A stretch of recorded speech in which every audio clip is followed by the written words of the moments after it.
Herzlich willkommen zu einem neuen Video. Heute zeige ich euch ein Rezept für super leckere Pizza-Bagels. Dafür benötigen wir zunächst einen Hefeteig, also einen halben Würfel Hefe, einen Teelöffel Zucker und 300 ml lauwarmes Wasser in ein hohes Gefäß geben und dann alles mit einem Schneebesen verrühren, bis sich Zucker und Hefe komplett aufgelöst haben.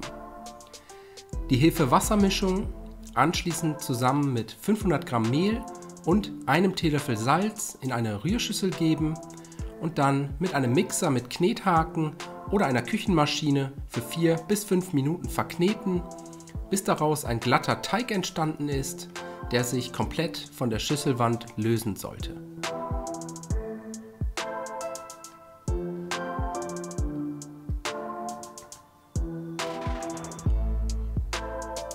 Wenn das erledigt ist, den Teig auf eine leicht bemehlte Arbeitsfläche geben, von oben ebenfalls mit etwas Mehl bestäuben, dann mit den Händen ein wenig flach drücken und anschließend mit einem Nudelholz ca. 1 cm dick ausrollen.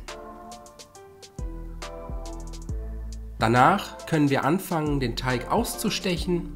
Dafür habe ich hier ein großes Wasserglas und ein kleines Schnapspintchen.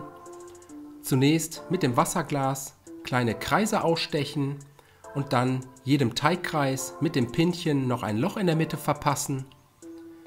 Den überschüssigen Teig anschließend abnehmen, wieder zusammenkneten, erneut ausrollen und wie gesehen verarbeiten. Insgesamt solltet ihr etwa 12 bis 15 Bagels daraus erhalten. Die fertigen Teiglinge jetzt auf ein mit Backpapier ausgelegtes Backblech setzen, mit einem Küchentuch abdecken und an einem warmen Ort ca. 45 Minuten ruhen lassen. Währenddessen für die Pizzasauce 200 ml passierte Tomaten, 1 Teelöffel italienische Kräutermischung sowie eine gute Prise Salz und Pfeffer in eine Schüssel geben und kurz verrühren.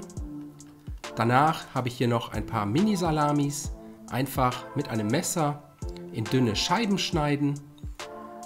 Und sobald die Bagels dann etwas aufgegangen sind, können wir sie auch schon belegen. Als erstes rundherum mit etwas Tomaten bzw. Pizzasauce einstreichen. Dann kommt etwas geriebener Käse obendrauf. Ich habe mich hier für geriebenen Gouda entschieden. Und zum Schluss die Salamischeiben. So kommen die Pizzabagels dann in den vorgeheizten Backofen bei 200 Grad Ober- und Unterhitze für 15 bis 18 Minuten, bis der Käse schön geschmolzen ist und die Bagels eine goldbraune Farbe angenommen haben. So sehen die fertigen Pizzabagels dann aus. Jetzt am besten sofort servieren. Ich hoffe, euch hat das Video gefallen. Ich wünsche euch viel Spaß beim Nachbacken. Bis zum nächsten Mal.